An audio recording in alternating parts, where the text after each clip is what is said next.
Hello everyone, happy tracking channel sa inyo lahat guys. Yun. Happy tracking sa mga tropa natin driver dyan, sa mga nanonood sa ating channel guys. Yun. Sa mga bago lang sa ating channel, huwag nyo kalimutang mag-subscribe. Ayan, sa YouTube channel natin, meron nga pala tayong Facebook page din, happy tracking channel. Sa mga nagtatanong, ayan. Sa mga gusto magkaroon ng idea, no, dito na gusto pumunta dito sa Subic, pero hindi pa alam kung kung meron bang truck na makikita, yun, sana makatulong tong video na to. Ayan. Meron nga pala dito bagong dating guys. Ayan. Puso. Single differential airbag. Ayan o. Wing ban. Ayan. Single differential po siya, no. 57. Ayan. So airbag nga, original airbag. And then meron dito guys 6UZ1 semi new pace. Ayan, pakita ko sa inyo. Corrugated type close ban, no.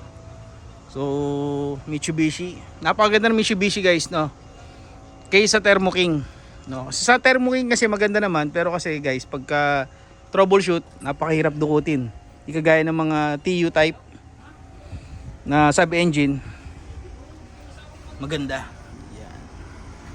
So guys, mabilisan lang naman yung pagbablog natin. Pero guys, kung magre-request kayo na tignan natin yung looban, pwede naman. So, pero as of now, ito muna papakita ko sa inyo. Ayan o, pogi o. So tingin pa tayo sa loob guys. Guys, ayun, ito nga pala yung sa new pace na 10-wheeler puso. Ayan. Kung mga low budget kayo, pwede din to. Ang ilalim, sa ilalim nya, ito medyo ilalim nyo kalawang na rin. So silipin nyo na lang din ng maigi. Tingin muna tayo sa iba, sa loob. Ayan guys, ngayon meron din po ditong Hino. Ayan, bubble top 6M70. Ayan, ito yung pinasilip natin.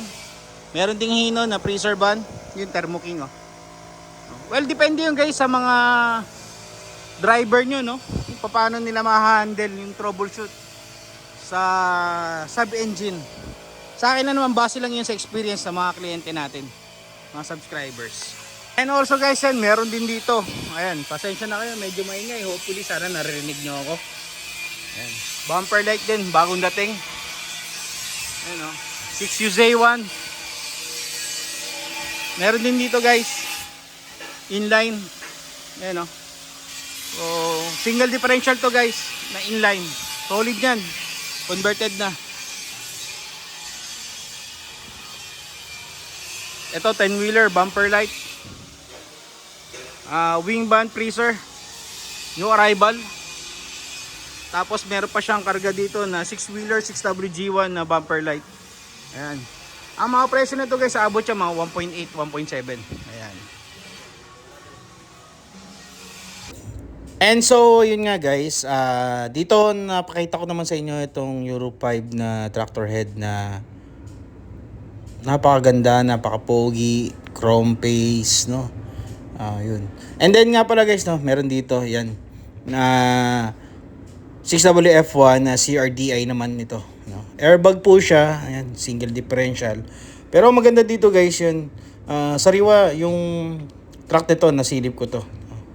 So, alam niyo naman din guys, yung mga 6WF1 na CRDI, ano naman yan guys, so semi-inline naman yan, no? Hindi talaga siya yung retailer na kagaya ng mga Euro 4 na fully electrical, no? Yung mga ganito, 6UZ1, meron din yan, no? Wing ban, no? Bumper light, ito yung mga Euro 4 naman na tinatawag, no? Itong Euro 4 na to, ang ganda dahil nga puro yung stainless yung mga bisagra niya, no? Single differential din, no? Airbag yan. So, pasilip ko din sa inyo yung ilalim, kagaya nito. You know.